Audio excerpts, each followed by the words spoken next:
नमो तस्से भगवतो अरहतो सम्मा सम्बुद्धस्से नमो तस्से भगवतो अरहतो सम्मा सम्बुद्धस्से नमो तस्से भगवतो अरहतो सम्मा सम्बुद्धस्से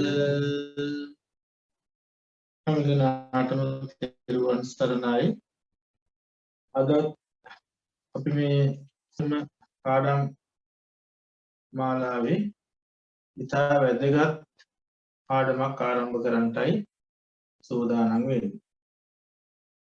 අපි පසුගිය පාඩම් වලදී කතා කරේ මේ දැන් චිත්ත පරමාර්ථය ගැන අපි කතා කරන්නේ. උදාහරණ පරමාර්ථ ධර්ම හතරක් කියනවා. මොනවාදේව? චිත්ත, චෛතසික, රූප, නිබ්බාන. ඒකෙන් අපි මේ චිත්ත පරමාර්ථය තමයි ඉස්සෙල්ලා කතා කරන්නේ. සිත. මේ සිත පිළිබඳ කතා කරන මාතෘකාවේදී අපි මේ සිත ප්‍රධාන වශයෙන් කොටස් කීපයකට බෙදුවා. කාමාවචර සිත, රූපාවචර සිත, අරූපාවචර සිත, ලෝකෝත්තර සිත කියන ප්‍රධාන කොටස් හතරක් තියෙනවා සිත පිළිබඳ.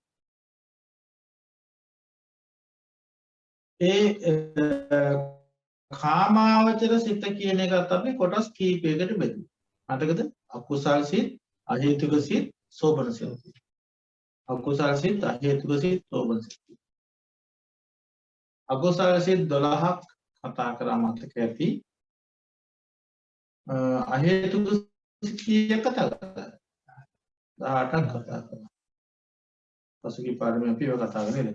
18 උනේ එහි විපාක 15ක් තියෙනවා. කුසල 7කුත් කුසල 8කුත් ක්‍රියාසිත තුනක්. පසුගිය පාඩමේදී කතා කරේ ක්‍රියාසිත තුනනේ. දැන් මේ සිත් ටික පාඩම් මෙච්චර සිත් අපි 30ක් කියලා තියෙනවා. 30 පාඩම් වෙන්න ඕනේ. මේ සිත් ඔක්කොටම අපි කියනවා එක නමක් කියනවා අකුසල් වලට අහේතුකය ඔක්කොම එකතු කරලා අපි ඒවට කියනවා අසෝබන සිත්. අසෝබන සිත්. දැන් අද ඉගෙන ගන්න අපි සෝබන සිත්. සෝබන සිත් 24ක් තියෙනවා කාමාවචර සිත්. 24ක් අපිට ඉගෙන ගන්න තියෙනවා. 54යිනේ තියෙන්නේ. කාමාවචර 54යි. අපි දැන් 30ක් අවසන් කළා කියලා. තව තියෙනවා 24ක් කියන්නේ. ඒ 24 හරියම ලේසි. ඒ ලේසි කියලා කියන්නේ ඒකේ 8ක් තියෙනවා. ඒ 8 කොටස් 3ක් තියෙන. එකම විදිහේ සිත තියෙන. එකම නමයි වෙනස් වෙන්නේ කුසල් සිත, විපාක සිත, ක්‍රියාසිත. ওই නම් තුන විතරයි වෙනස් වෙන්නේ. අර ඒ සිත කියන විදිහ ඒ විදිහම තමයි සිත. ඒවට සෝබනයි කියලා කියන්නේ කුසල් නිසා. යහපත් නිසා. සෝබන කියලා කියන්නේ යහපත්. ඒ දැන් අරවා දැන් අර අකුසල් වල තියෙන අකුසල් හේතු තුනක් අපි කිව්ව මතකද කාටවත්? අකුසල් හේතු තුන මොනවාද? ලෝභ, ද්වේෂ, මෝහ. අකුසල හේතු තුනයි. ඒ අකුසල් හේතු අහේතුක සිත් වල හේතු කීයක් තියෙනවද? හේතු යෙදෙනවද අහේතුක සිත් වල? අහේතුක සිත් වල හේතු යෙදෙනවද? හේතු යෙදෙන්නේ නැහැ. නමින්ම තියෙන අහේතුකයි. අහේතුක කියන වචනේම තියෙන හේතු නැහැ කියන එකයි. ඒ වගේ හේතු යෙදෙන්නේ නැහැ. ඒ සිත් 18ේම හේතු යෙදෙන්නේ නැහැ. ලෝභ දේශ මෝහ අලෝභ දෝස සම්මෝහ කියන කිසිම හේතුවක් යෙදෙන්නේ නැහැ. හේතු 6යි තියෙන්නේ. හේතු 6යි 3ක් අකුසල් 3ක් කුසල්. එනවා. අකුසල් තුන මොනවද? ලෝභ, දේශ, මෝහ. ඊට ප්‍රතිවිරුද්ධ තුන තමයි කුසල් හේතු වෙන්නේ. මොනවාද එතකොට? අලෝභ, අදෝස, අමෝහ. අහලා තියෙනවද මේ වගේ? අලෝභය කියන්නේ මොකක්ද? අලෝභය කියලා කියන්නේ හැම වෙලාවෙම පරිත්‍යාගශීලී බව. අතහැරීම සම්බන්ධව තියෙනවා. ලෝභය කියන්නේ ඇලෙනවනේ. ආශා කරනවා, ඕන කරනවා, උපාදාන කරනවා. අලෝභය කියන්නේ අතහැර. මුදාහරින. අයින් කරලා. බැඳීමක් නැති වෙයි. ඇලීමක් නැති වෙයි. ඒ කියන්නේ ආශාවක් නැහැ. ඒ තේරෙනවා.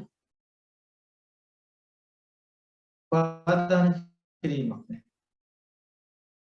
ඊළඟට අධිශය කියන්නේ මොකක්ද? අධිශය කියන එකේ තව පැත්ත තමයි මෛත්‍රී. අධිශය කියන වචනේ අනිත් පැත්ත මෛත්‍රී. කියන්නේ කිසිම මාර්ථයේ මෛත්‍රී. ඒ කියන්නේ මිත්‍රත්වය. ඒ කියන්නේ අනිත්‍යයත් එක්ක ගැටීමක් නැහැ. සුහද. හැම වෙලාවෙම අනිත්‍යගේ යහපත ප්‍රාර්ථනා. එතකොට දැන් කෙනෙක් පිළිබඳව දැන් බලන්න මේ කුසල සිතක් ඇති වෙන්න හේතු ගන්න කුසල සිතක තියෙන ලක්ෂණ කුසලයක් වෙන්නේ අපි යම් කිසි දෙයක අපේ හිත හැසිරෙනවා නම් ඒ වෙලාවේ අපේ හිතේ ඇලීමකුත් නැහැ.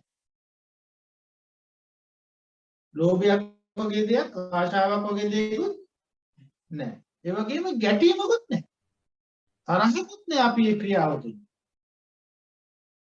අපි යම් ක්‍රියාවක් කරනකොට ඒ ක්‍රියාව තුළ ඒ ක්‍රියාව ඇතුලේ අපේ මනසේ ස්වභාවය විග්‍රහ කරගන්නකොට ඒ මනසේ ඇලීමේ ස්වභාවයකුත් නැහැ වුණ. ගැටීමේ ස්වභාවයකුත් නැහැ. එතකොට ඒ අංග දෙක මොකද කියන්නේ? අලෝභයයි අධේශයයි. තව එකක් තියෙනවා අමෝහය කියලා. ඔය හැම කුසල් සිතකම මතක තියාගන්න. හැම කුසලයකම අලෝභයයි ආදේශය කියන්නේ පළවෙනි අංග දෙක අනිවාර්යෙන් යෙදෙනවා. තේරුණාද? හැබැයි මේ අමෝහය අනිවාර්යෙන් යෙදෙනවා කියලා කියන්නේ මොකද්ද මේ අමෝහය කියලා කියන්නේ? මෝහය කියන්නේ මොකටද? අනාන්ත. මෝහය කියන්නේ මොකටද? මෝඩකම කියන එකේ තියෙනවා. අමෝහය. මෝහය කියන්නේ මොකද්ද අපි කියන්නේ? අවිද්‍යාව. නොදන්නකම. නොතේරෙන බව. අපි අපේ තියෙන මේ මෝඩකමද මේ අවිද්‍යාව කියන වචනේ කතා කරන්නේ. මේ මනසේ මෝඩෙක් නැත්නම් තේරෙන්නේ නැහැ යමක් කරන්නේ. ඒ මෝඩකමද?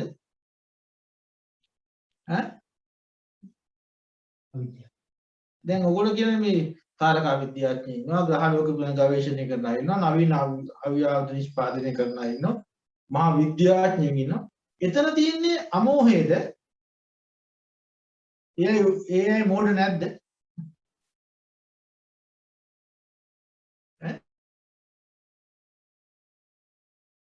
මෝඩකම නැද්ද? වහන්සලා කියන්නේ මොකද්ද මේ අමෝහය කියන දේ?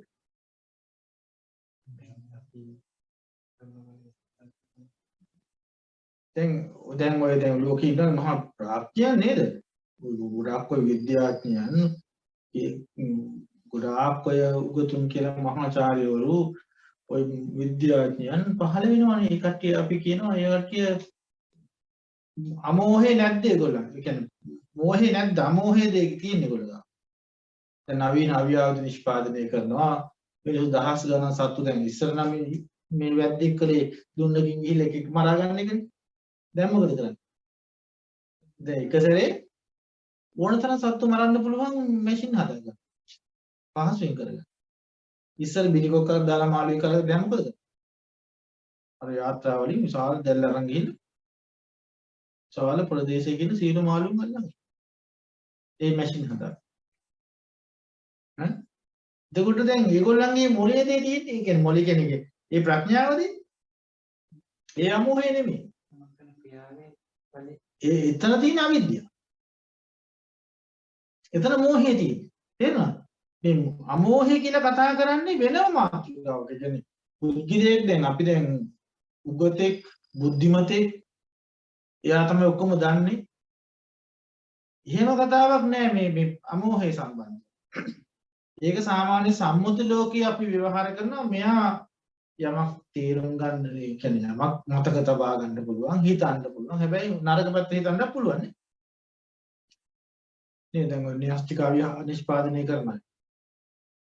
හොඳ පැත්තට යොදවන්න. ඒ කියන්නේ ඒගොල්ලන්ගේ චින්තන රටාව කොහටද තියෙන්නේ? න්‍යෂ්ටික බෝම්බයක් හදලා රටක් විනාශ කරනවා. තේරුණාද? එතකොට ඒක යායක සැලසුම් කරන්න එපා. කොච්චර සියුම් දෙයක්ද? ඒ මූල පදාර්ථය හොයාගෙන ඒවට සම්මිතිය ඔක්කොම එකතු කරලා ඈ ඒක කොච්චර ප්‍රබල දෙයක්ද? තාප්පරයකට මෙතන මැරෙනවා. ඔය ඒක තියෙන භයානකම ඒ අවධානම ඒ හැම දෙයක්ම එයා හිතලා ඕන නිර්මාණය. ඒක කොච්චර චින්තාමය මේ පරාසයකට එයා හිතන්නේ. නමුත් ඒ හිතන්නේ අයෝනිසෝමනසික. අවිද්‍යාවෙන් හිතන්නේ. සත්තු මරන්න චේතනාව තියෙනවා. ඒක. ඒකට එතන ඒ කියන්නේ බුද්ධිමතෙක් නෙමෙයි. මේ බුදුදහම ගන්න අමෝහය කියලා කියන්නේ එහෙම එකක් නෙමෙයි. අමෝහය කියන වචනේ තුල කියන්නේ එක පැත්තකින් අපි කතා කරන කම්මස්සගත ඥානය කියන. කම්මස්සගත ඥානය කියලා කියන්නේ කර්මය හා කර්ම විපාක පිළිබඳ විශ්වාසය. කර්මය හා කර්ම විපාක කියලා කියනවා අකුසලයේ එක පැත්තකට කියනවා අකුසල විපාකේ තව පැත්තකට. අකුසලයක් කරොත් ඒකට අකුසල විපාකයක් හම්බ. කුසලයක් කරොත් කුසල විපාකයක්. අපි සරලවම කිව්වොත් හොඳක් කරොත් හොඳ විපාකයක්. නරකක් කරොත් නරක විපාකයක් හම්බ. අවිදේකින් කිව්වොත් නරකක් කරොත් දුක් විඳින්න වෙනවා. හොඳක් කරොත් සැප විඳින්න වෙනවා. තේරුණාද? අපේ හිතේ නරක චේතනාවක් මනසාචේ පදුට්ටේන මනසාචේ පදුට්ටේන භාසතිවා කරවතිවා පදුට්ටේන මනස නේද? දූෂිතෝ සිතකින් නරක සිතකින් ලෝභ දේශ මොහ වලින් යුක්ත සිතකින් භාසතිවා කරවතිවා යමක් කිව්වද යමක් කළාද තතෝනං දුක්ඛමන්නේති. ඕපසපස දුක ලුහු බඳිනවා. කොහොමද? චක්කම්ම වහතෝ පද. ගුණ අපට පස්සේ කරත්තයක් එනවා වගේ කර්ම විපාකට කියනවා. ඒ අකුසලයි. නේද? දැන් මේක ඊට බුදුරජාණන් කියන පසන්නේන මනසා ප්‍රසන්න වූ සිතින් භාසතිව කරවතිව යමක් කියයිද යමක් කරයිද තතෝන සුඛමන්නේති. ඒ හේතු නිසා ඔහුට මොකක්ද දෙන්නේ? සැප ඇති වෙනවා. කොහොමද? ඡායාව අනුපායි. තමන්ගේ සේවනෙල්ලක් වගේ පසුපසින් සැප ලුහු බඳින. සැපේනවා. දැන් මේ තරාදීට දාලා මේ අකුසල් මේ කුසල් මේ කළ යුතුයි මේක නොකළ යුතුයි. මේ මාර්ගය මේ අමාර්ගය මේ මඟ මේ නොමඟ මේ අර්ථය මේ අනර්ථය මේ යහපත මේ අයහපත මේ ටිකවත් දන්නේ නැති කෙනෙක් මේ ලෝකෙ ඉන්න පුළුවන්. ඉන්නවා. අකුසලයේ විශ්වාස කරන්නේ නැහැ. කුසලයේ විශ්වාස කරන්නේ නැහැ. ඒක අපි කියනවා මෙහෙම කෙනෙක්ගේ දෘෂ්ටියක් තියෙන නත්ති සුකට දුක්කටානම් කම්මානම් පලං විපාක. නත්ති සුකට දුක්කටානම් කම්මානම් පලං විපාක. මොකද ඒ කිව්වේ? සුකට දුක්කටානම් හොඳ කර්මයක හෝ නරක කර්මයක හෝ විපාක නැති. විපාක උනත් හොඳක් කරත් විපාකයක් නැහැ. නරකක් කරත් විපාකයක් නැහැ කියලා කෙනෙක් හිතනවා නම් එහෙමයි ඕට්ටන් ලෝකෙ මිත්‍යාදෘෂ්ටි. ඒතර ප්‍රබල අවිද්‍යාවක් තියෙනවා. මොහේ අධික. දැන් නිගණ්ඨයෝ වගේ නිගණ්ඨයෝ වගේ අය ඒගොල්ලෝ විශ්වාස කරනවා. උච්ඡේදවාදී නිගණ්ඨාගම තියෙන සාස්වතවාදී. ඒ කියන්නේ ආත්මයක් තියෙනවා. ඒගොල්ලෝ කියන්නේ පෙර අපි ජීවිතවල කරපු පව් මේ ජීවිතේ කයට දුක් දිවි ඒ පව් ගෙවා දාන්න ඕනේ ඉක්මන. ඒගොල්ලන්ට තියෙනවා අපි පෙර ජීවිතේ හිටියා කියන දේ. උපදිනවගෙන හැංගීම. මේ උච්ඡේදවාදීන් කියලා කියන්නේ විභව තණ්හාව තියෙන අය කරන්නේ.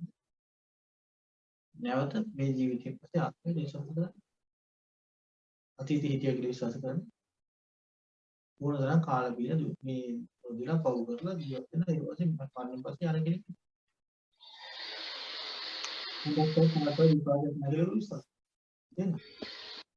අන්න ඒ විදිහට හිතන ස්වභාවය මේ තමයි ඒ බොහෝ දෙනා තුළ තියෙන්නේ. එහෙමයි ලෝකෙ ඉන්නවා. දැන් මෙතනදී අපි ඒ ඔක්කොම අයිදින්නේ මොහේට.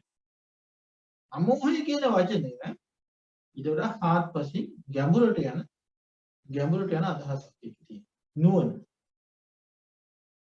ඒක බුදු කෙනෙක් නොමැති කාලවල අපි ඒකට කියනවා ලෞකික සම්මාදිට්ඨිය. ලෞකික ස්වභාවයක් තියෙනවා. ඒ කාලේ තාපසවරු ඊර්ෂිවරු බුද්ධ ශාසනයෙන් පරිබාහිර අය තුළ උනත් ඒ කර්මයේ කර්මඵල විශ්වාසක නුවණ ඒගොල්ලෝ ගාව තියෙනවා. මේ දැන් වෙනත් ආගම කෙනෙක් වුණා දැන් අපි හිතමු ක්‍රිස්තියානි ආගම අදහන කෙනෙක් හෝ මුස්ලිම් ආගම අදහන කෙනෙක් හෝ ඒගොල්ලෝ අසරණයන්ට දාන නැද්ද? වැඩිහිටි නිවාසෙට දාන නැද්ද? ළමා නිවාසෙට දාන නැද්ද? දැන් අනාථ කඳවුරකට දාන නැද්ද? බැරි කෙනෙකුට උදව් කරනවා. මේක මට මතු විපාක ලැබෙනවා කියලා හිතනවා. ඒගොල්ලෝ මිත්‍යා දෘෂ්ටිය නෙමෙයි. අපිට කවදා හරි මේ දුන්න දේ විපාක හම්බ වෙනවා කියලා අපි හිතනවා නම් මිත්‍යා දෘෂ්ටිය නෙමෙයි. ඒගොල්ලෝ තින්කම් කරනවා නේද? ඔව්. ඒගොල්ලෝ ඥාන හැබැයි ඒගොල්ලෝ දන් දෙනවා සමහර ඒ වගේ අන්‍යාගමිකෙක් හරි දන් දෙන්න පුළුවන්. ඒක හිතේ සතුටින් දන් දෙන හැබැයි මට මේකේ විපාකයක් ඕනි කියලා බලාපොරොත්තුවක්වත් නැවත මට මේකේ ප්‍රතිඵලයක් තියෙනවා කියලා හැඟීමක්වත් නැත්නම් එතන ඥාන සම්ප්‍රයුක්ත බව වෙනවා. දානමාන පින්කම් කරනවා කියනවා මොකද? යෝ සීලවන්තේසු දදාති දාන ධම්මේන ලද්දං සුපසන්න චිත්ත. අபிසද්ධහං කම්ම පලං උලාන. අபிසද්ධහං කම්ම පලං උලාන. කර්මේ කර්මඵලයේ අදහම්. දානයක් වෙනවා. සංඝේ දාන විපුල බලං. ඒ දානේ මහත්ඵල. දැනගෙන දෙන්නේ කර්මේ කර්මඵල විශ්වාස කරන. ඒක සාමාන්‍ය බුද්ධ ශාසනයක් නොමැති කාලයක අපි දානමාන පින්කම් කරනකොට ඒ විදිහ අපි අවබෝධයකින් පින්කම් කළොත් ඒකට යම්කිසි අවබෝධයකින් අපි ඉපදිනවා. හැබැයි ඊට වඩා ගැඹුරු අවබෝධයක් ඊට වඩා හාත්පසින් මේ නාම රූප ස්වභාවයන් දැකීමේ නුවණ පහළ කරගෙන ප්‍රඥාව ඊට වඩා ගැඹුරින් පිහිටවලා අපිට විදර්ශනා ප්‍රඥාවෙන් වගේ පිහිටාගෙන ඒ දානමාන පින්කම් කරන්න පුළුවන් නම් ඒක මේ උත්කෘෂ්ඨ පින්කම. ඔයගොල්ලෝ අහලා තියෙන ත්‍රි හේතුක උත්කෘෂ්ඨ පින්කම් කියන.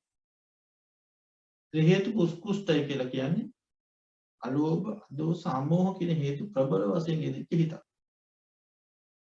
අලෝභ, අදෝස, අමෝහ කියන චේතනා ප්‍රබලව යෙදිලා තියෙනවා. තේරෙනවද? ඒ නිසා මේ සිත්වල ඊටාම සෝබනම ඊටාම අලංකාරම වටිනාම චෛතසිකය තමයි ප්‍රඥා චෛතසිකය. ප්‍රඥා. ඒ සිතක් විසුතුරු කරන්නේ, ඒ සිතක් ආනුභාව සම්පන්න කරන්නේ, ඒ සිතක් මේ ලස්සන කරන්නේ මේ අමෝහය කියන කාරණා මුල් කරගෙන. අපි නිවනට සමීප වෙන්නේ අපි කරන පින්කම තුළ අමෝහයේ හැසිරීම අනුව. තේරුණාද? අපි මොනවා කරත් දැන් අපි මල් හදනවා, මල් කඩනවා, මල් පූජා කරනවා, දන් දෙනවා, එතකොට බණ කියනවා, බණ අහනවා නේද? භාවනා කරනවා, මේ දේවල් කරනවානේ අපි. ඒ අපේ කුසල ක්‍රියාවන් තුළ අමෝහය කියන්නේ මොකද්ද? ප්‍රඥා චෛතසිකයේ ප්‍රඥාවේ හැසිරීම අනුව තමයි ඒ කුසලයේ සෝබන වෙන්නේ, ලස්සන වෙන්නේ, අලංකාර වෙන්නේ, ආනුභව සම්පන්න. එහෙනම් අපි දැන් කෙනෙක් පින්ඩපාතේ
කරුණාකර රැඳී සිටින යම් කිසි කාර්මික දෝෂයක් මත වෙලා තියෙනවා. කරුණාකර රැඳී සිටින්නේ විස්තර ගැනීම.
කොවිද ඇහෙනවද?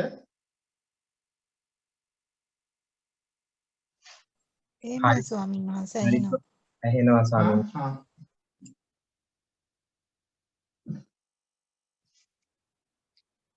හොඳයි අපි මේ මතක් කරේ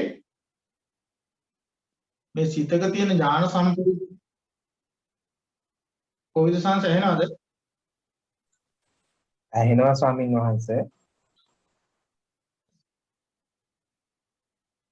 හොඳයි අපි මේ කතා කරේ ඒ සිතක තියෙන ඥාන සම්පයුක්ත අපි මේ කතා කරේ ඒ සිතක් ඥාන සම්පයුක්ත හා විපයුක්ත භාවයට පත් වෙන හැටි. මේ කුසල් සිත් කියනකොට මම මේ වැඩිපුර මතක් කරේ මේ ප්‍රඥා කියන චෛතසිකය. ප්‍රඥා කියන ධර්මතාවය අපි බොහොම උනන්දුවෙන් ආයාසයෙන් යුක්තව ඒක අපේ කුසලට සම්බන්ධ කරගන්න. දැන් අපි හිතමු දැන් පුංචි ළමෙක් මල් පූජා කරනවා නේද? එයා සතුටින් පුතේ මල් ටික කරන්න ගිහම මෙයා බුදු සසුන පූජා කරන්න ගිහම එයා හරි සතුටින් ගිහිල්ලා මල් ටික පූජා කරනවා. එයාගේ හිතේ ලොකු සතුටක් තියෙනවා හැබැයි.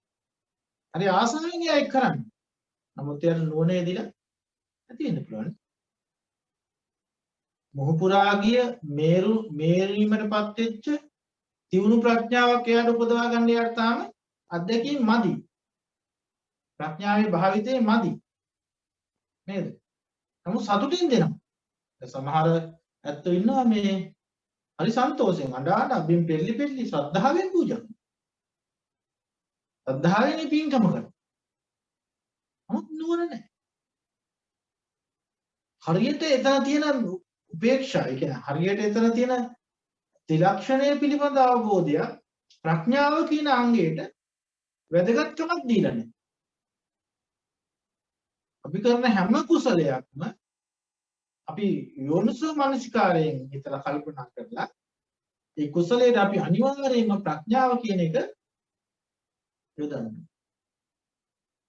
එහෙනම් ප්‍රඥාව කියන එක අනිවාර්යෙන් අපි යොදන්න. ඒක ආයාසයෙන් කරන්න ඕන දෙයක් තියෙනවා. ඒක දැන් අලෝභ දෝෂ කියන ඒවා නම් ස්වභාවයෙන් පිළිතර දැන් තින කුසලයේ තුල පිළිතරනවා. ඒවා සාමාන්‍ය හැම කුසල් සිතකම හැම යහපත් දෙයකම ඒක පිළිතරනවා. ඒකේ තඩු වැඩි ප්‍රමාණයක් තියෙනවා. කියන්නේ කෙලස් දැන් අපි හිතමු දානයක් දෙනකොට දැන් දානයක් දෙනවනේ. අපි හිතමු තාත්තා නැති වෙලා අම්මා නැති වෙලා දානයක් දෙනවා. සාමාන්‍යයෙන් මේ අපි අපේ ලෝකෙ සිද්ධ වෙන දෙයක් නේ ඔය. 3 මාස දානේ 7 දවස් දාන දෙනවා. හැබැයි දැන් මේ දරුවෝ ටික එකතු වෙලා දාන දෙනකොට සමහරට මේ අර දරුවා ආවේ නැහැ. එයා දාන්න උදව් කළේ නැහැ. එයාට මම කිව්වේ අමනාපකම් තියනනේ පවුල අතර. මේ සමගින් එතකොට මම තමයි ගොඩක් වියදම් කරන්නේ. මම තමයි ගොඩක් මහන්සි වුනේ. අර මොනස නිකන්වත් ආවෙවත් සත පහක්වත් දුන්නෙත් නැහැ.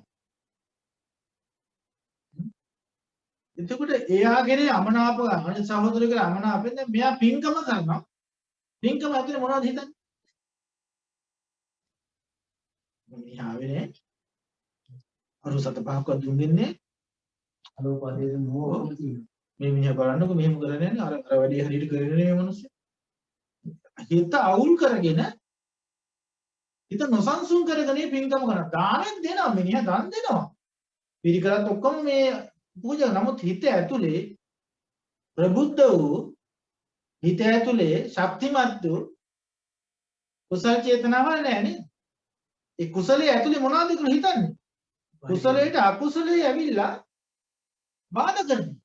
නමුත් එයා අපිට පේන්නේ හරි ශ්‍රද්ධාවන්ත කෙනෙක්. හොඳ සුදු ඇඳුම් ඇඳලා මේ බොහෝම ශ්‍රද්ධාවෙන් මේ පින්කම කළා. අපි ඉතින් කියනවා මහත්තයා හරි හොඳයි පින්කම.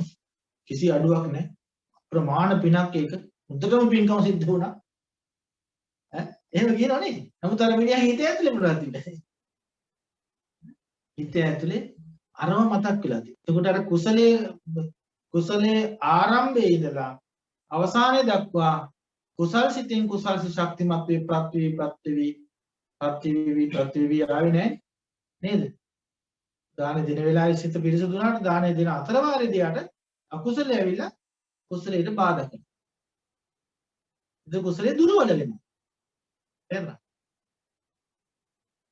ඒ නිසා මේ කුසල් තුල අපි මේ හැසිරෙන ආකාරයන් වල ක්‍රියාව අපිට සමාජයේ මිනිස්සු අතර පෙවුනට තීරණය කරන්නේ එයාගේ හිතේ වැඩ කරන චේතනාවන්ගේ ස්වභාවය. අහස උසට චෛත්‍යයක් හදලා දුහත් මුද්‍රිත පූජා කරන්න පුළුවන්. මනුස්සයාගේ යටිහිතේ දැන් ක්‍රියාත්මක වෙන්නේ මොකක්ද? එතන යා බුද්ධි මට්ටම කොච්චරද? යාගේ ඥාන සම්පයුක්තව කරාද?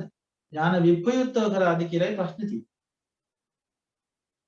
එහෙනම් ඒ නිසා මේ සිත් ඉගෙන ගැනීම ඉතාම වැදගත්. ඒකයි මම මෙයා පාඩම් කරන්නේ කියන්නේ. මේ වැදගත් නැද්ද මේ කියන කතාව? කොහොමද? අපි දැන් මාලා බණ පූජා කරත් මේ පිනක් කරත් භාවනාවට වාඩි වුණා. නේද? දැන් භාවනා කරනවානේ අපි. භාවනා කරනවා. දැන් පැයක් මම නොසෙල්ලී ඉන්නවා. පැයක් හිත කොහෙද ගිහිල්ලා තියෙන්නේ? පැය හරියටම භාවනා කමටහන තිබුණාද?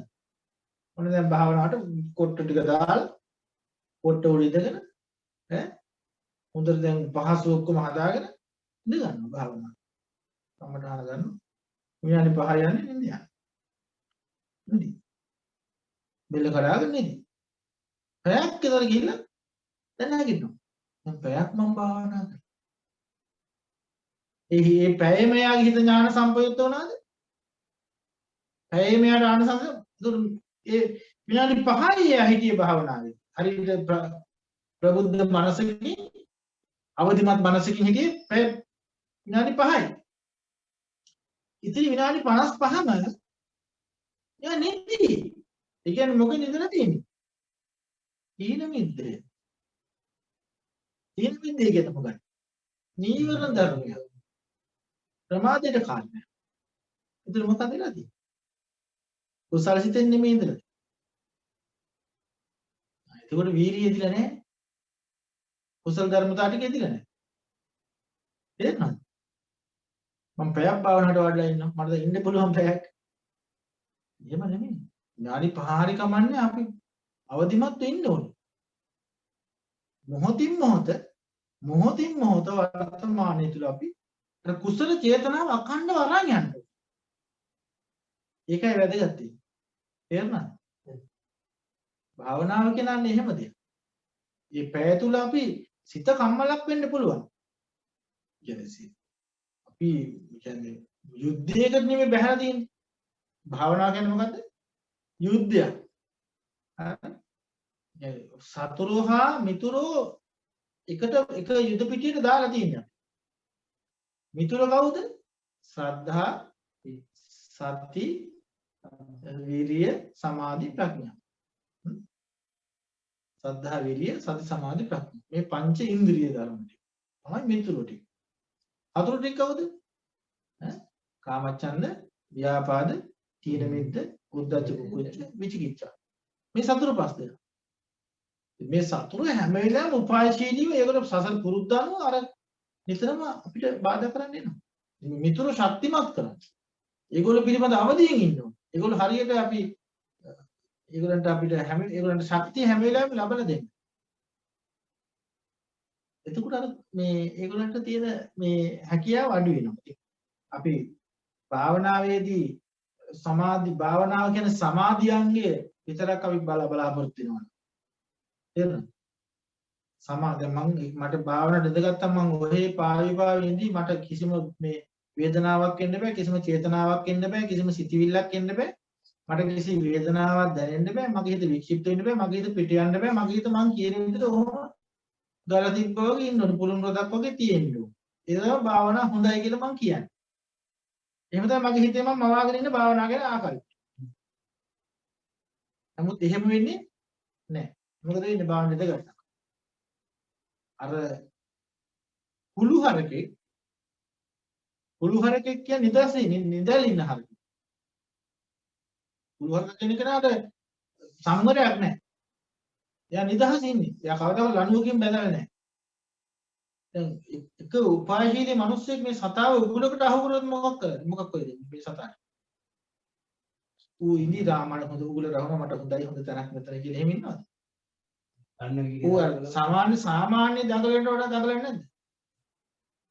උගුලට අහුනට පස්සේ ඌ කොච්චර දඟලනවද?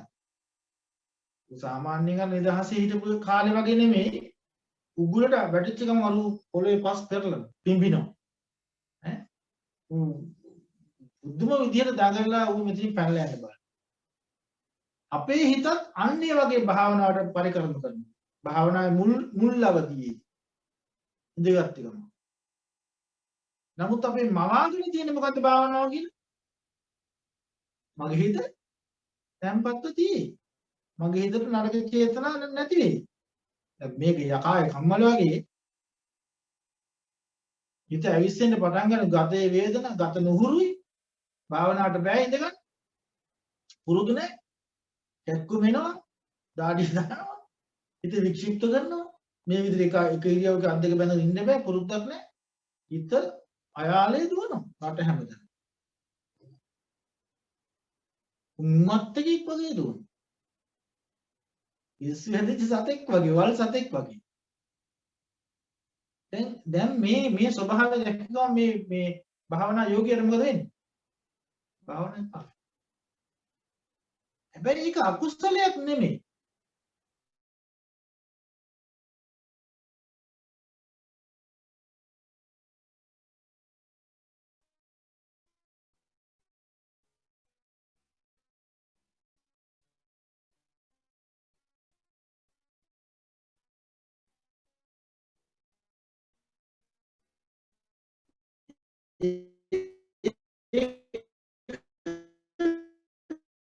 යටපත් වීමයි අකුසල. ඒ තේරුම් ගන්න භාවනාවේ සාර්ථකත්වය කියලා. මේ වෙලාවේ අපි වීර්ය ධර්මතා ටික හොඳට ශක්තිමත් කරගන්න. හොඳට ශක්තිමත් කරගෙන යන්න. ඒකයි වැදගත්. එතකොට මේ වීර්ය ධර්මතා ටික වැඩෙනවා අකුසලෙත් තියෙනවා. අපි අර අකුසලෙ ඉන්න ඉඳි වීර්ය කරනකොට අපේ භාවනා හැම වෙලේම ප්‍රාණවත්ව මේ මනස අවදිමත්ව තියාගෙන අකුසලයේ තේරුම් අරගෙන මේක අතහැර යනකොට තමයි භාවනාව විදිනුනේ වෙන්නේ. අපි නැගිටලා ගියොත් අර අකුසලට ඒකත් එක්ක විතර කර ඒකත් එක්කම පසුතැවි අයියෝ මගේ හිත හදන්න බෑ මට මොකද වුනේ මගේ හිත දැන් මේ අතීතේ මතක් කරනවා දැන් මට මේව මතක් වෙනවා භාවනාවේදී දැන් මට හිත හදාගන්න බැරි වෙයි මට භාවනා සාර්ථක මං අසාර්ථකයි මට පාරමිතා නැතිව ඇති මං භාවනා පුරුදු කරන දේ සංසාරේ මට හරියට මේ කමටහන අර යන හොඳට භාවනා කරනවා යාන හොඳට භාවනා වැඩනවා මට තමයි වැඩින්නේ නැත්තේ මං හරි වික්ෂිප්ත කෙනෙක් දැන් මේ මොකද්ද වෙන්නේ අනුතේවි ඒක අකුසලයි ඒව කර පැයකට විතර කර මොකද භාවනා කළා නෑ ඥාන සම්පූර්ණිත නෙවෙයි වැඩ ඥාන විප්පයි කියන්නේ අකුසල විතරද භාවනා ඒ නිසා මේක හරියට තේරුම් ගැනීම සඳහා මොනවද ඕනේ ඥාන සම්පූර්ණිත බව එන්න ඕනේ තේරුණා ඒ නිසායි මම ඔය අමෝහය ගැන ඔය තාක් දුරට ඔයගලන්ට ඕනෑම කුසලයක් ආලෝකමත් වෙන්නේ අලංකාර වෙන්නේ විසිතුරු වෙන්නේ ආනුභාව සම්පන්න වෙන්නේ මොකක් තිබ්බොත්ද අමෝහය කියන ධර්මතාවයේ තිබ්බ. ඒ කියන්නේ ඥාන සම්පූර්ණ ප්‍රඥාව තියෙන. එහෙනම් අපි පාඩම් පටන් ගමු.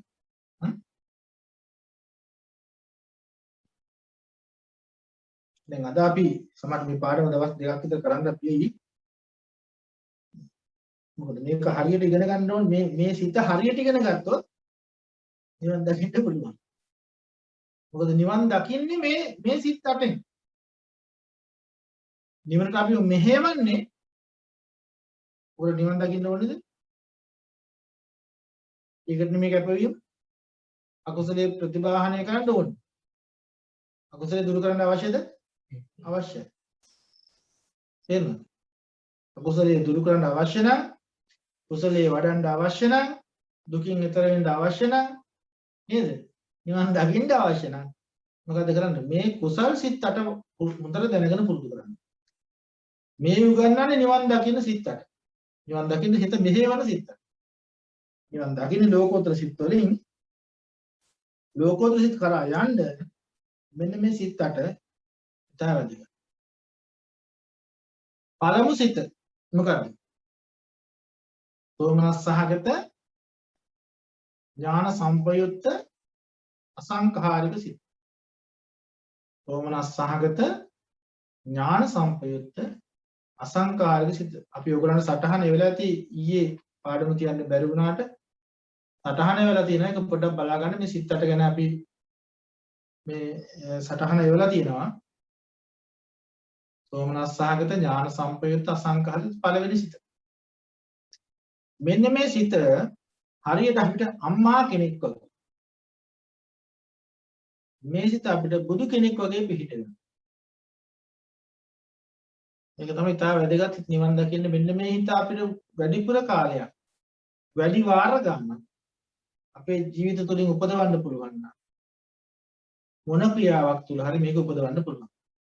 කියන්නේ ඉෂ්ඨාරම්මණයක් හෝ වේවා අනිෂ්ඨාරම්මණයක් හෝ වේවා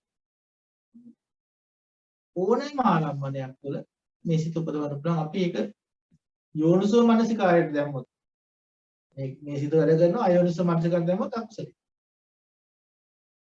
මම කරේද ගිය පාඩමේ කියලා දුන්නේ නේද? ඉෂ්ඨාරම්මණයෙන් පුළුවන් අපිට කුසල අකුසල දෙකම උපදවන්න. අනිෂ්ඨාරම්මණයෙන් පුළුවන් කුසල අකුසල දෙකම උපදවන්න.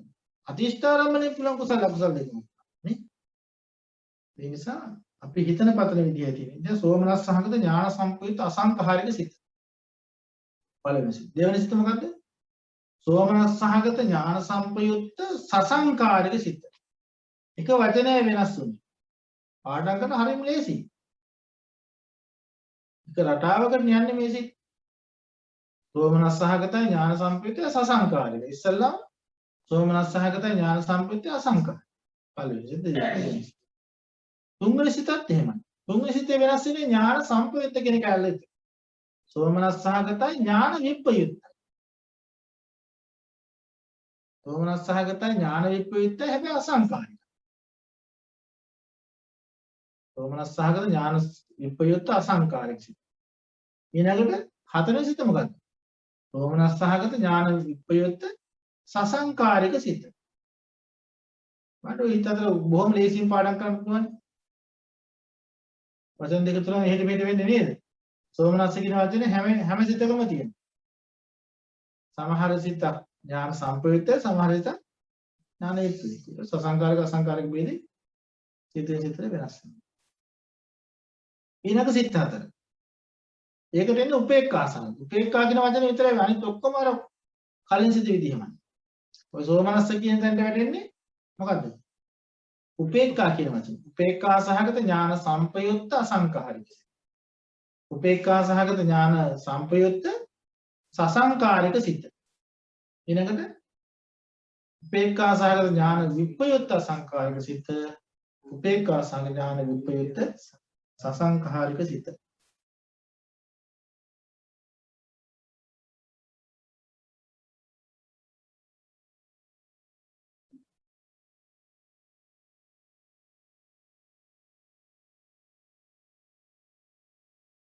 දැන් මේ සිත් අට හොඳට පුරුදු පුහුණු කරලා පාඩම් කරගන්න. මේවා කොහොමද අපිට යෙදෙන්නේ? අපි කුසලයක් කරන වෙලාවට සිතේ සතුටක් තියෙනවා නම් මොනවාද කුසල් කියන්නේ? කුසල කර්ම අපි කරන දේවල් කියන්න බෑ. අපි දන් දෙනවා. නේද? භාවනා කරනවා. සිල් රකින්නවා. වැඩිහිටියන්ට ගරු බුහුමන් කරනවා. දෙමෝපියන්ට ගරු බුහුමන් කරනවා. සිල්ලතුන්ට වැඳුම් පිදුම් කරනවා. මලු පෙත් බොමලු අමදනවා. වද පිළිවෙත කරනවා. පින් දෙනවා. පින් අනුමෝදන් වෙනවා. ධර්ම දේශනා කරනවා. ධර්ම ශ්‍රවණය කරනවා. ධර්ම ඉගෙනනවා. ධර්ම ඉගෙන ගන්නවා. කොච්චර පින් දෙනවද කරන්නේ නේද? සතුන්ට ආදරේ කරුණාව දක්වනවා. මයි භාවනා කරනවා. බුදුමර වඩනවා. බප්පනා කමරා 40ක්ම තියෙනවා. ඒ වගේ භාවනා වඩන වෙලාවක් වෙනවා. ඒ ඕනෑම යහපත් දෙයක් යෙදෙනකොට අපේ සිතේ සතුටක් තියෙනවා නම් ඒකට කියනවා සෝමනස්ස සහගතයි කියලා. එහෙම පිනක් කරන හිතේ සතුටක් දැනලා තියෙනවද? පින් කරන වෙලාවේ?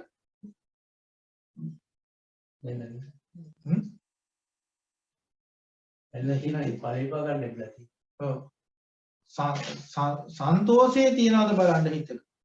දැන් සමහර වෙලාවට දැන් ඔය පුංචි ළමයින්ට ඕන නැත්නම් ඔය තරුණ ළමයින්ට සිල් ගන්න පුතේ බණ අහන්න පුතේ දැන් අම්මා තාත්තා බලෙන් යොමු කරන දරුවන්ට නේද?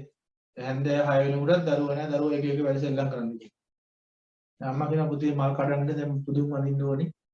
ඈ මේ බණ ගෙදරට යන්න තියෙනවා. මේ පින්කම කරන්න තියෙනවා කියලා දරුවන්ට කතා කරනවා. නේ මට බෑන්නේ මොන කරදරයක්ද හැමදාම මට බෑ. නේ? අකමැතිව කරනවා. සන්තෝෂයක් නෑ ඒක. නේද? සන්තෝෂයක් නෑ. දැන් තවත් උදාහරණයක් බලමු. ගෙදර වැඩකාරය. ගෙදර 16ක්. නැත්නම් ගෙදර මෙහෙ කරුවා. දැන් ස්වාමි දියණිය හෝ ස්වාමි පුරුෂයා හෝ දානයක් හදලා සලාක දානයක් හරි හදලා ඒ කොළුවට කියනවා මේක ගිහිලා පන්සලට ගිහින් දෙන්න. මූ මේක අකමැත්තෙන් කරන්නේ. මොන කරදරයක්ද මේ මට මහා වැඩ නැතුවට වැඩ මේවා. කියලා එයා ඉතින් මේ ඒක හිතේ සන්තෝෂයකින් රාජය සමහර සන්තෝෂයකින් නෙවෙයි යන්නේ. මට බැන බැන ගිහලා හවුදරන්ට දීලා එයා එන වෙන්ඩාවේ වැඳීමක්වත් අර අනුන්ගේ දෙයට දුන්නා මං ආවා කියලා. එහෙම හැඟීමක් විතර එයාට තියෙන්නේ. එහෙනම් එතකොට මේ සමහර වෙලාවට මේ යන රාජකාරියක් දුන්න හිතකින් අසන්තෝෂයකුත් නැහැ. දැන් මේක මගේ රාජකාරියනේ. එයා මේක පන්සලට දෙනව නේද? ආර්ය මහා සංඝයාට දෙනව නේද? අනුන්ගේ දානයක් හරි මා සතුටින් අනුමෝදන් වෙන්න ඕනේ නේද? ඒ හැඟීම් මොකුත් නැහැ. එළිම උන්වහන්සේ මේක දෙන්න කිව්වා අර මහත්තයා මම යනවා හමුදුනේ කියලා. එයාගේ රාජකාරිය. යහපත් ක්‍රියාවක් තමයි උත්ය හිත නුවණ යෙදුන්නේ අරකට හරියට ප්‍රත්‍යය. ඒ වගේ විපාක විවිධයි. ඒ සිත් තමයි අපි දැන් ඉගෙන ගන්න. අන්තිම සිත් වලින් එහෙම වෙන්නේ. ඉතින් සෝමනස් සහගත අපි කරන පින තුල හිතේ සතුටක් තියෙනවා නම් සෝමනස් වීමට කරුණු කීපයක් බලපාන මේක උගන්වනවා එහෙම. සිතත් සෝමනස් සහගත වීමට කරුණු 6ක් කියනවා.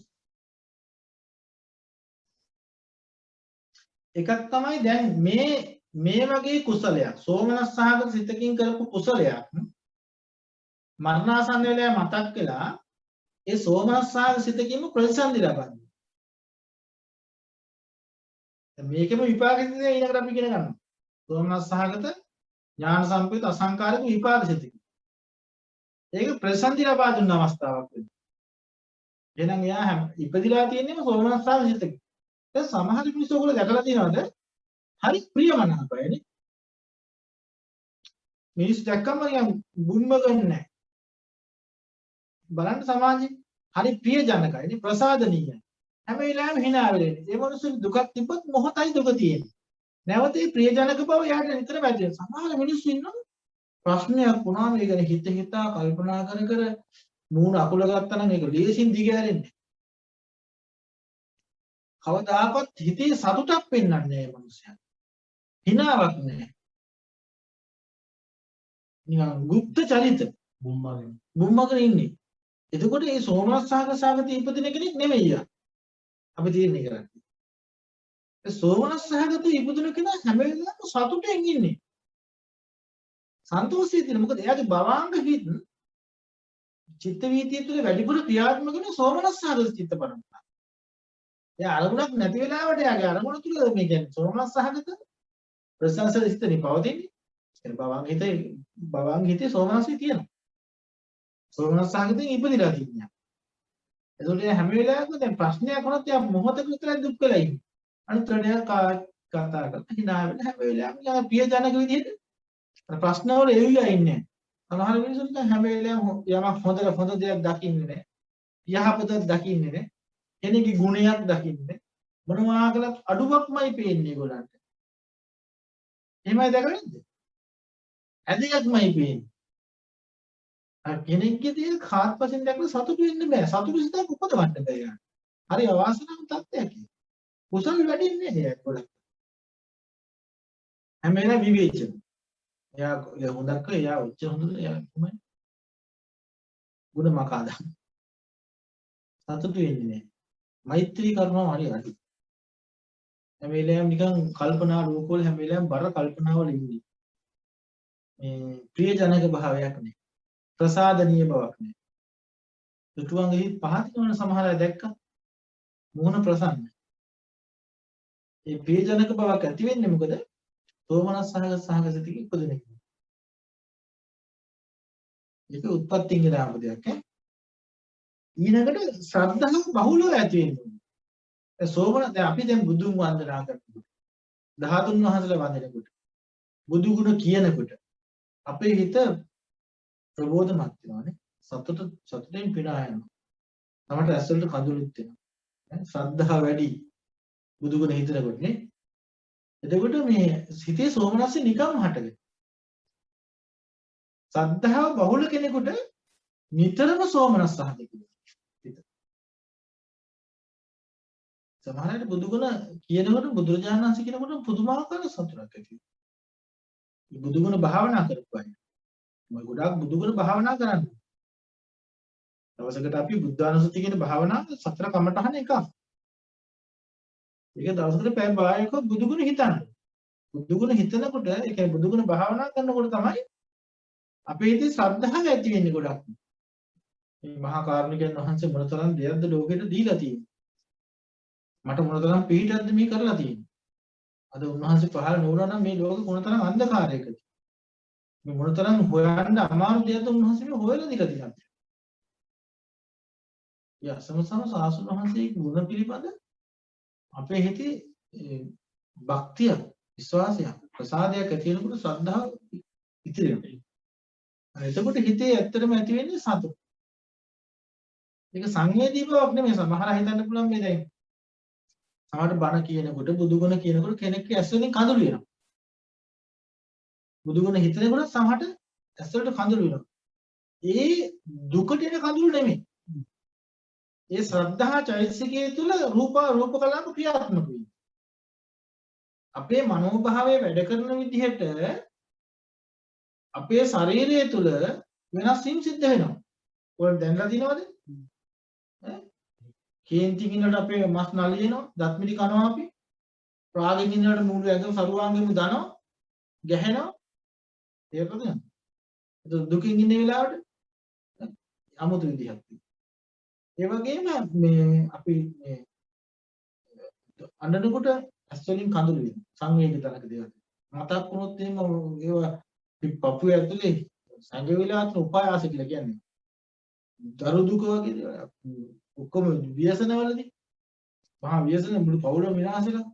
ඒවා මතක් වෙනකොට අතීතේ මතක් වෙන අර පපුව කාර්යවල උඩට එනවා මේ වේදනාව. අඬ ඇස් වලින් කඳුළු නිකන් පිටේ. ඉකිගේ. ඒවා අපේ මනසේ ස්වභාවයත් එක්ක ශරීරයකට රූප කලාපයන් හදනවා. ශරීරයේ අදාළ රූප කලාප, චිත්තද රූප කලාප හදනවා. දැන් මේ ශ්‍රද්ධාවේ රූප කලාප හදනවා. ප්‍රීතියේ රූප කලාප, ප්‍රීතිය අවස්ථාවත් එහෙමයි. ඒවා අපේ හිතේ ඇති වෙන ශ්‍රද්ධාදී චේතනාවල බලවත්කම නිසා අපේ ඇස් වලට කඳුළු එනවා. සතුටක් උපදිනවා. ඒකේ විල අකුසලයක් නෙමෙයි. ඒක ශ්‍රද්ධාවේ අවස්ථාව. වීර්යයක් වෙන්න පුළුවන්. නෑ වීර්ය නෙමෙයි. ශ්‍රද්ධාවේ අවස්ථාවක්. විනාය.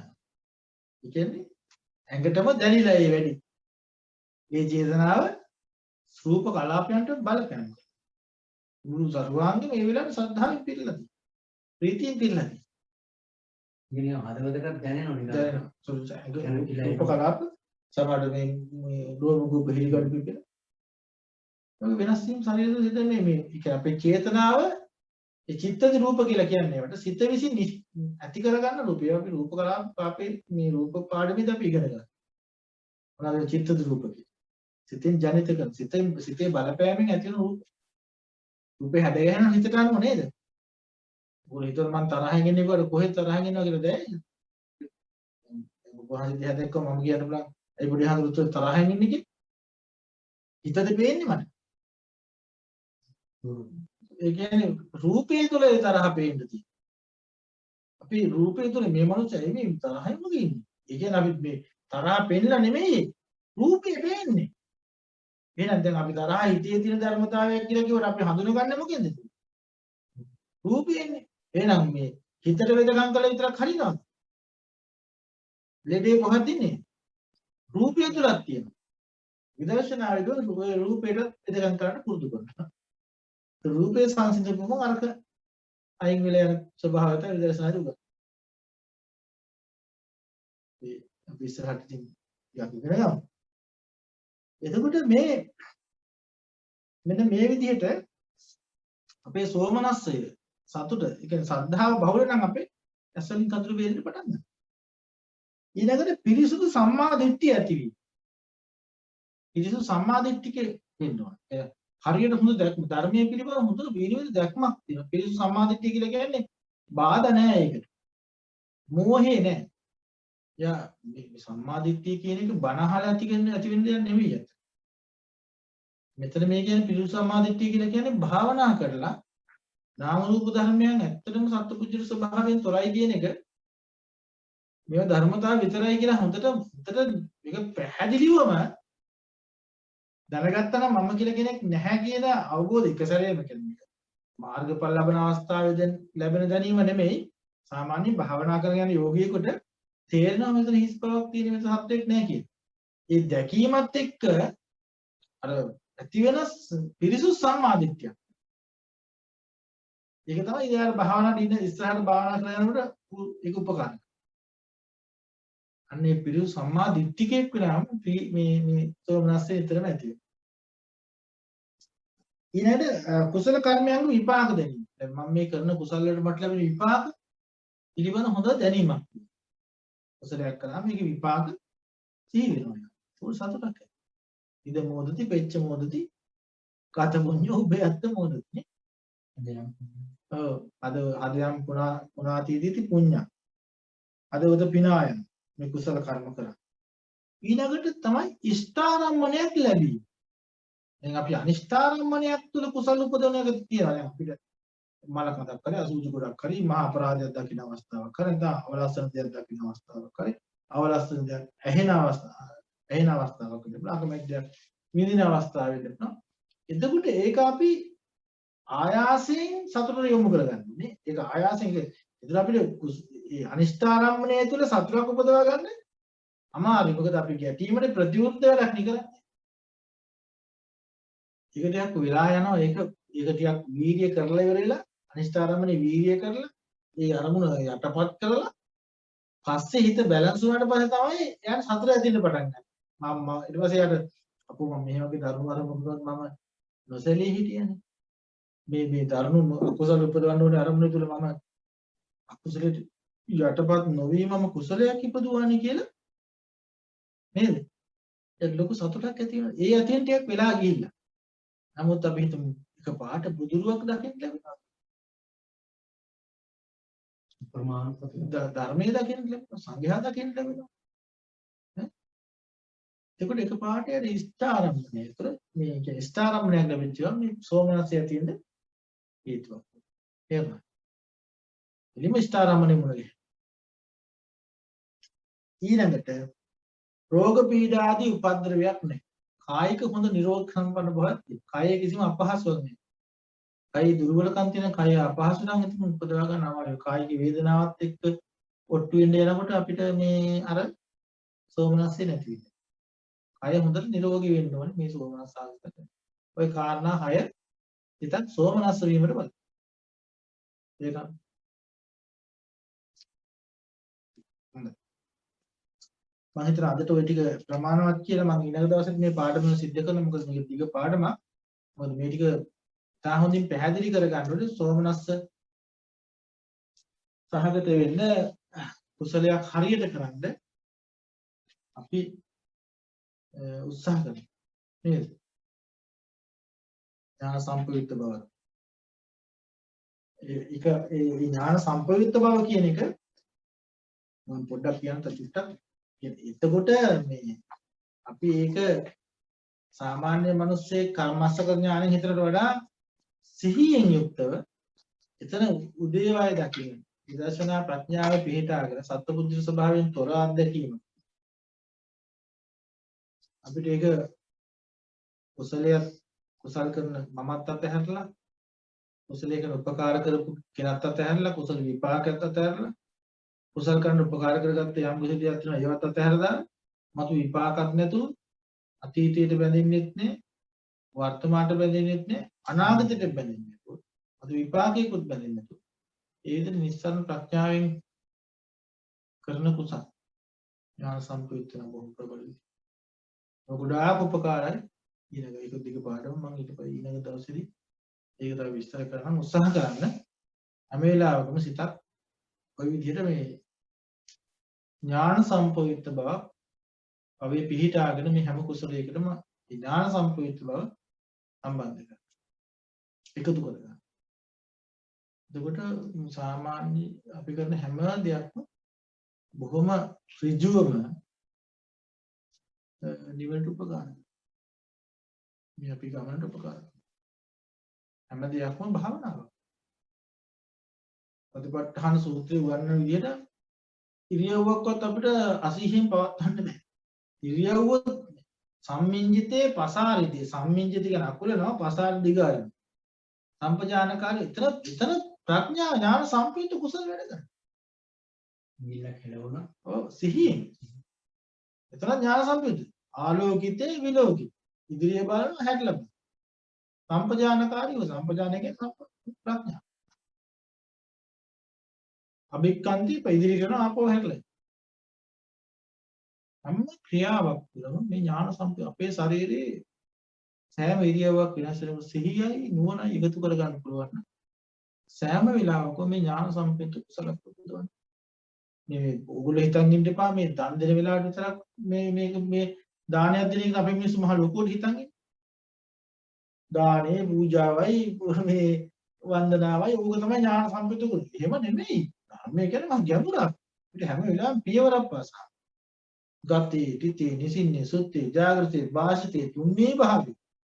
සම්පජානකාරී. අසිතේ, වීතේ, කායිතේ, සායිතේ සම්පජානකාරී. සංඝාටිපත්ත චීවර ධාරණේ සම්පජානකාරී. චාර පස්සාව කැසිකිරි වැසිකිරි කරන එක. සම්පජානකාරී බව. දැන් නෝන. දානේ වගේ පටිසංඛාය වනසෝ. නෝනින් සලක.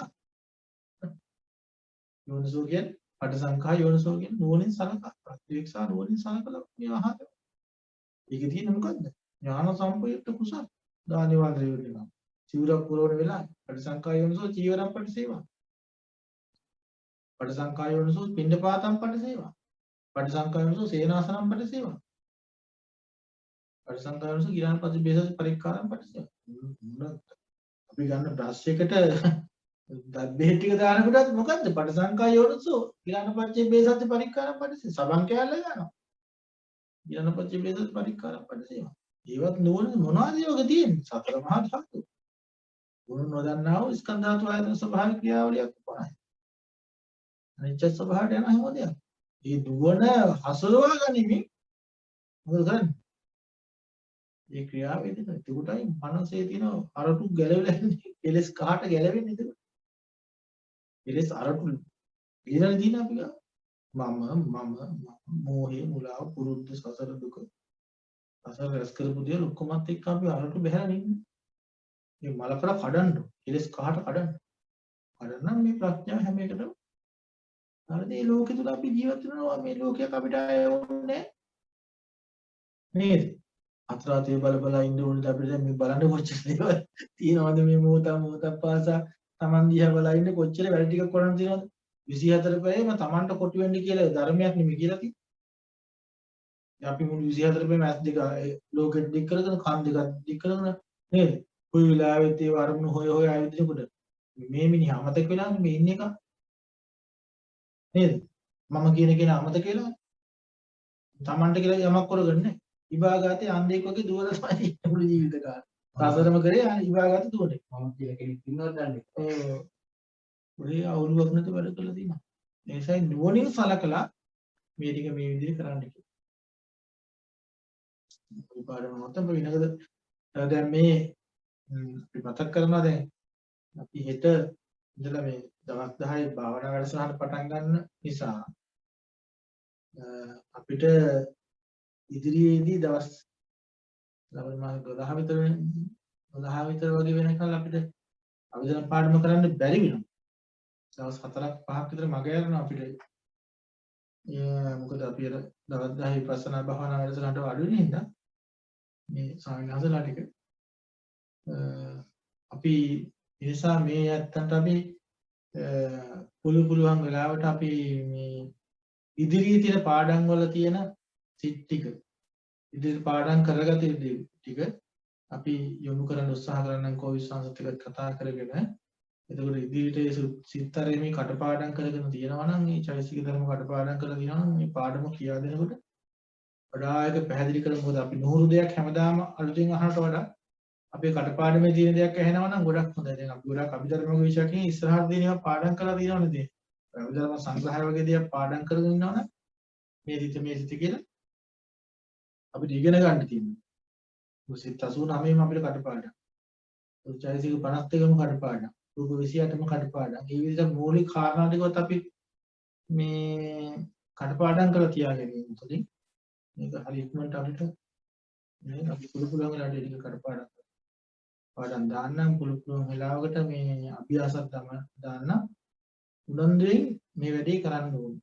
ඒ නිසා බොහොම ටික දවසකට අපි මේ පාඩම දැන් නතර වෙනවා මේ ලබන මාසේ අපිටවත් පළවෙනි අපිට පටන් ගත්තමයි 10 12 විතර තමයි වැඩසටහන අවසන්. ඊට පස්සේ නැවත පුරුදු පන්ති පැවැත්වෙනවා. මේ කාල සීමාව උරන්ට ලැබෙන්නේ නිදහසින් නෙමෙයි අර උගන්ලා තියෙන දේවල් මේ වඩා හොඳට පැහැදිලි කරගන්න. කිසිත් ටිකක් නෑර පාඩම් කරගන්න.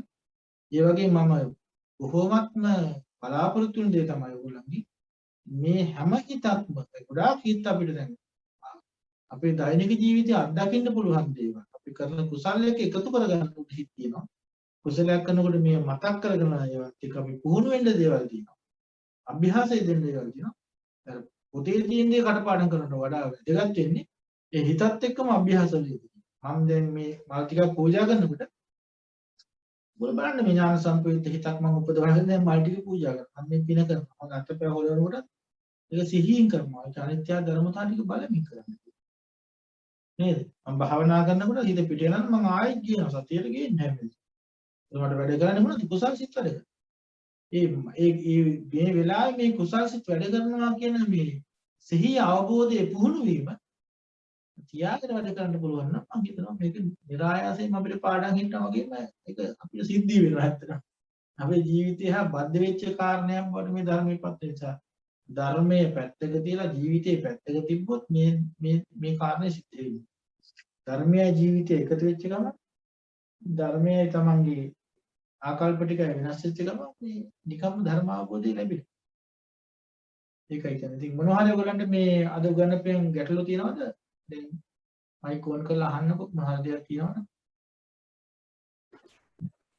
අවසරයි ස්වාමීන් වහන්සේ. ඔව්. දැන් ස්වාමීන් වහන්සේ කියවන නිවනට මෙහෙයවීම මේ කුසසිත අටෙන්ම කරනවා කියලා. එතකොට උපේක්ෂා සහගත ඥාන විප්‍රයුක්ත සසංකාරික සිතකින් වගේ එතකොට ඒකෙදී මෙහෙයවීමක් සිද්ධ වෙනවද? ඒ සිත ඒක කුසල සිතක් තමයි. නමුත් ඒ ඥාන විප්‍රයුක්ත සිත් වෙන කොහොමත් වෙන්නේ නැහැ. මම සිතටක කුසල සිතට සමස්ත කුසලයේ ගැන හිතලා මම එහෙම කිව්වේ. නමුත් ප්‍රධාන වශයෙන් ඕකේ ඥාන සම්ප්‍රයුක්ත සිත තමයි ප්‍රයෝජනවත් වෙන්නේ.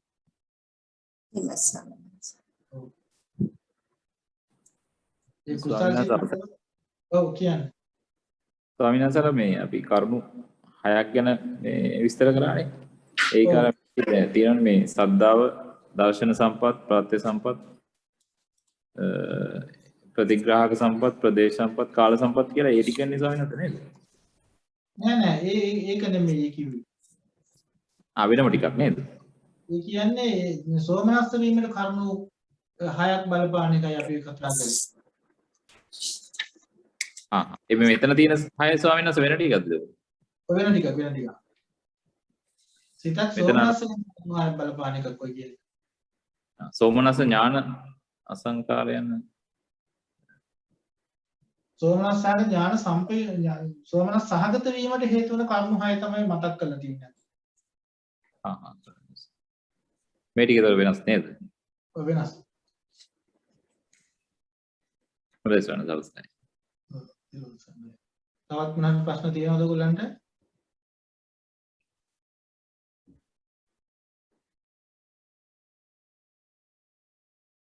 සංසාර ප්‍රශ්න මොකද තියෙනවද? ස්වාමීන් වහන්සේ අවසරයි මේ මට නිකන් ප්‍රශ්නයක් අහන්න දෙනවා මේ දැන් අපි අර උපේක්ෂාවක් නේද ස්වාමීන් වහන්සේ මේ දැන් භාවනාවකදී ඉහළින්ම වර්ධනය වෙන්නේ. ඔව්. දැන් ඒක උපේක්ෂා මේ සහගත සිතක් නේ. එතකොට මේ දැන් සෝමනස්ස සහගත සිතක් ඇති වෙනකොට එතන සතුටක් ඇතිවීමත් උපේක්ෂා සහගත සිතකදී දැන් උපේක්ෂා සහගත වීමත් සංසන්දනය කරනකොට සෝමනස්ස සහගත සිතක් කියන එක සංසාරේ අල්ලා ගැනීමක් වෙනව නේද? නෑ සෝමනස්ස සහගතයෙන් සංසාරේ අල්ලා ගැනීමක් වෙන්නේ නැහැ. එහෙම මේ ඔය එහෙම උපේක්ෂා සහගත සෝමනස්ස සහගත කියන එක තුල අල්ලා ගැනීම වෙන්නේ අපි ඒක දැන් අපිට සෝමනස්ස සහගත ඒක අපිට ගොඩක් වෙලාවට ඒක අයෝනිසෝ මනසිකාරයේ පැත්තට ගිහිල්ලා ඒක උපාදාන කළොත් පමණයි මේ ඒක සංසාරේ දික් වෙන්නේ. නමුත් සෝමනස්ස සහගත සිතක් කියන එකක් ඒ සෝමනස්ස සහගත සිතේ තියෙන්නෙම අලෝභ අදෝස අමෝහ කියන චේතනා තියෙනවා. ඒක ඥාන සම්ප්‍රයුක්ත නැහැ. ඉතින් අලෝභයේ තියෙනවා නම් එතන ඇල්ලීමක් කොහොමත් වෙන්නේ නැහැ. ආදේශයේ තියෙනවා නම් කොහොමත් ගැටීමක් වෙන්නේ නැහැ. අමෝහයේ තියෙනවා නම් කොහෙත්ම වෙන්නේ නැහැ. එතන නාම රූප ස්වභාවයක් එයා දකින්නෙම නැහැ. එතන උපාදානයක් ඇත්තෙම නැහැ අමෝහයේ තියෙන නිසා ඔය සෝමනස්ස කියන ලක්ෂණය ඇත්තටම සසර යන්න තියෙන ලක්ෂණයක් නෙමෙයි. ඔය හිතක තියෙන ඔය කියන අර සද්ධාදී ඉන්ද්‍රිය ධර්මයන් බලවත් වීම නිසා ඇති වෙන අවස්ථාවක් පමණයි. ඒ කියන්නේ ප්‍රීති ප්‍රමෝදේ ධර්ම ප්‍රීතිය වගේ දේවල් ඇති වෙනකොට ඒක નિરાයාසයෙන් සිද්ධ වෙන ධර්මතාවයක්. එතකොට ඒක හැබැයි අපි දැන් භාවනාවේදී වගේ දෙයක් අපිට දැන් ඔය යම්කිසි සෝදායක ඊතා ප්‍රණීත අත්දැකීම් ලබන භාවනා යෝගියා ඒ භාවනා යෝගියා ඒ වගේ අත්දැකීම් ලබන වෙලාවේදී ඇතිවෙන සෝමනස්සය එයා හිතනවා නම් පස්සේ මේක හරිද රසවත් දෙයක් මේක මම නැවත නැවත හොයන්න ඕන නැවත නැවත මේක බලාපොරොත්තු වෙන්න ඕනේ කියලා එහෙම හිතනවා නම් අර සෝමනස් සහගත ඒ වෙලේ ඇතිවෙච්ච හිතක් නෙමෙයි ඊට පස්සේ ඇති ඒ අර අතීත අරමුණේ මුල් කරන ලෝභ සංඛාර ඇති වෙන එක සිද්ධ වෙනවා ඒක. මොකද නමුත් මේ සෝමනස් සහගත අවස්ථාව කියන එක ඒක සසර බැඳීමක් නෙමෙයි ඒක මුල් කරගෙන ලෝභ සංඛාර ඇති වෙන්න පුළුවන්. ඒක තමයි අපි කියන්නේ ඔය සිවුම් සංවේදනා සිවුම් අධ්‍යක්ී ශරීරේ තාම සෝදායක විදිහට ලැබෙන භාවනා අධ්‍යක්ී මනසේ තියෙන ඊටාම ප්‍රණීත අධ්‍යක්ීම් ඒවා අපි ඒවට ඇලුම් කරන්න ගියොත් අනිවාර්යයෙන්ම මේ ලෝභ සංඛාරය ඇති වෙන එක නවත්තන්න. ලෝභ සංඛාරය ඇති වෙනවා. නමුත් අපි ඒවට ඒ වෙලාවත් දැන් සෝමනස්ස හිතේ තියෙනවා. ඒ සෝමනස්සයත් අපි මේ උපේක්ෂාවේ අනිත්‍ය ධර්මතාව වශයෙන් ඒක දකින්න. එතකොට ඒක මේක නොඇලී ඉන්න හැකියාව අපිට ඇති. ඒ කියන්නේ ස්වාමීන් වහන්සේ දැන් සෝමනස්ස හිතක් ඇති වුණාට පස්සේ ඒකටත් දිගටම යන්නේ නැතුව මිදීමේ මාර්ගය වෙන්නේ එතන උපේක්ෂා සහගත වීම නේද? කොහොමත් භාවනා යෝගියා එක හිතක් දැන් සෝමනස්ස හිතක් ඇති වුණා නම් දැන් මේ එක හිත නෙමෙයි ඇති වෙලා තියෙන්නේ. අපි විදර්ශනා කරනකොට අපි දකින්න ඕනේ මේ සෝමනස්සේ තියෙන්නේ පංචස්කන්ධයට සම්බන්ධ වෙච්ච අත්දැකීමක් මේක. එතකොට අපි භාවනාවේදී දකින්න ඕනේ එතන පංචස්කන්ධ පරම්පරාවක් මිසක මේ සෝමනස්සේ කියලා එකක් අපිට ගන්න බෑ. එතන ප්‍රවාහයක් නේ. එතන ගංගාවක් දිහා බලන අපිට එකම වතුර ටික නෙමෙයි මේ ක්‍රියාත්මක වෙන්නේ. අපි එතන අර ඇතිවීමෙන් යන පංචස්කන්ධ පරම්පරාව දිහා බලනකොට මේ සෝමනස්සේ කියන ධර්මතාවයට අපිට මේ මූලිකත්වයක් දෙන්න බෑ. මොකද ඒකත් බිඳි බිඳි යන ආකාරය යෝගියා දකිනවා. ඒකෝට එතනත් වැදගත්කමක් හම්බෙන්නේ නැහැ. එතකොට ඒ සෝමනස්සයත් එයා දන්නවා මේකත් මම නෙවෙයි මගේ නෙවෙයි මගේ ආත්මෙදි මේකත් අනිත්‍ය ධර්මතාවයක් පමණයි. නාම රූප ස්වභාවයක් පමණයි කියලා තේරුම් අරගෙන එයා ඒ නාම රූප ස්වභාවයට නොඇලී ඉන්න එයා පුළුවන්කමක් එයාට ඇති වෙනවා. ඒ නිසා මේ භාවනා කරනකොට ඇතිවන ප්‍රීති සම්පොච්චංගා ධර්මතා පස්සද්ධි සම්පොච්චංග වගේ අවස්ථාවලදී විශේෂයෙන්ම ධම්මවිචේ සම්පොච්චංග වගේ අවස්ථාවලදී අපේ හිතට මේ සතුට નિરાයාසයෙන් ඇති වෙනවා. ඒක උත්සාහයෙන් ගන්න දෙයක් නෙමෙයි. නමුත් මේ ප්‍රීතිය ධර්මතාවයන් අපි ඒවත් නාම රූප ධර්මතා කියලා විදර්ශනා කරනකොට ඒ වගේ තියෙන අර ලෝභයට වැටෙන්න තියෙන ස්වභාවය නැති වෙනවා. ඒ සාන. ඒක ලෝභයට වැටෙන්න තියෙන සම්භාවිතා නැති වුණාට පස්සේ නැවත උපේක්ෂාවකටපත් වෙන්නේ නැද්ද එහෙම? ඒ උපේක්ෂාව තමයි කියන්නේ. ඔව්. අපි ලෝභයට ඉස්මතු වෙන්න නොදී ඉන්නවා කියලා කියන උපේක්ෂාව තමයි. ඒ කියන්නේ අපි සැප අරමුණේදී අපි නොඇලී ඉන්නවා කියන්නේ දුක් අරමුණේදී අපි නොගැටී ඉන්නවා කියන්නේ. සෝදායක අවස්ථා දුක්ඛදායක අවස්ථා දෙකයි නම් මුණ ගැහෙන්නේ. මේ අවස්ථා දෙකේදී අපි එකට ඇලෙන්නේ නැතුව ගැටෙන්නේ නැතුව ඉන්නවා කියන්නේ ඒක සංකාර උපේක්ෂාව තමයි තියෙන්නේ අපිට. ඒ කියන්නේ ඉබේම ඇති වෙන්නේ උපේක්ෂාවම තමයි. මේ දෙකට යන්නේ නැතුව ඉච්ච එක. විදර්ශනා කියන්නේ කරන්නේ. කියන්නේ අපිට දැන් විදර්ශනාවේදී උපේක්ඛා හිතක්ම නෙමෙයි අපිට තියෙන්නේ. මේ මොකද අපිට විදර්ශනාවේදී අපිට උපේක්ෂාව කියන්නේ අපි උත්සාහයෙන් පුරුදු කරන එකක් මේ තියෙන්නේ. කියන්නේ අපි උපේක්ෂාවෙන් ඉන්න උත්සාහ කිරීමක්. නමුත් අපිට අරමුණු දෙක දෙපැත්තෙන් තියෙන එකක් සෝදායක අරමුණ කණක දුක්ඛදායක. මේ අරමුණු දෙක නිරායසයෙන් එක නවත්තන්න බෑ. නමුත් අපි අපේ මනස අපි තියාගෙන ඉන්නේ ඇත්තටම ඒකට නොඇලී නොගැටි ඉන්නවා කියලා කියන්නේ. ඒක මධ්‍යස්ථව තුරු තියාගන්න. මොකද ඒක අපි ඒක පස්සේ අපි එළවෙලෝ සිතිවිලි උපදවන්න උත්සාහ කරන්නේ නැහැ. ඒක නාම රූප වශයෙන් අනිත්‍ය වශයෙන් බලනකොට අපේ හිත මධ්‍යස්ථව තියෙනවා. නමුත් අරමුණු දෙක තියෙනවා මේ සැප අරමුණ දුක් අරමුණ දෙක තියෙනවා. ඒ සනස. පින්සිද. ඒක එයා හිතනවා මම මේ අඳුරගෙන තමයි ඉන්නේ කියලා. එතකොට ඒක කොහෙටවත් වැටෙන්නේ. දෙප අන්ත දෙකට වැටෙන්නේ නැතුව මධ්‍යස්ථ මේ මැදුම් පිළිවෙත ඉන්නේ. අන්ත දෙකට ලෙයිමෙන් දෙක ගැටීමෙන් දෙක නෑ. මැදුම් පිළිවෙත කියන්නේ. ඒක අඳුරගත්තේ නැතුවම තමයි අර මේ හැට ඊට පස්සේ අපි අරයට මේට හේතු වෙනවා කියන්නේ සැපයට හේතු වෙනවා නැත්නම් දුකට ගැටීමට හේතු වෙනවා කියන්නේ අන්ත දෙකට වැටිලා. මෙතන පිළියෙ තියෙන්නේ. හොඳයි එහෙමනම් අපි අද පාඩම අවසන් කරමු. ඔබ හැම දිනාටම මේ ඉදිරි කාලයේ තව තවත් මේ උතුම් ධර්මය සෝසේ අවබෝධ කරගෙන දැනගෙන ගන්න තෙරුවන්ගේ ආශිර්වාදයෙන් උමරු ලැබේවා. ධර්මඥාන භාවනාඥාන ප්‍රතිපත්ති ඥාන මුදුන් පමුණවාගෙන මේ ගෞතම සම්මා සම්බුද්ධ ශාසනයේ ලෝකී ප්‍රතිපත්ති ශාසනයේ තුලම මේ උතුම් චතුරාර්ය සත්‍ය ධර්මය අවබෝධයෙන් නිවන් දකින්න මේ හේතු වාසනා වේවා ප්‍රාර්ථනා කරමු. අපේ ආචාර්ය උපාධ්‍යාය ගුරු දේවයන් වහන්සේලාට දෙවියන් සහිත ලෝකයාට සමස්ත සත්වයන්ට මේ උතුම් ධර්ම ප්‍රතිලාභය අනුමෝදන් වේවා. මේ උතුම් කුසල් බලයෙන් සියලු දෙනාම දුක් වෙත්වා නිරෝගී වෙත්වා සුවපත් වෙත්වා උතුම් ධර්මාභෝධයෙන් සැනසීම ලබත්වා කියලා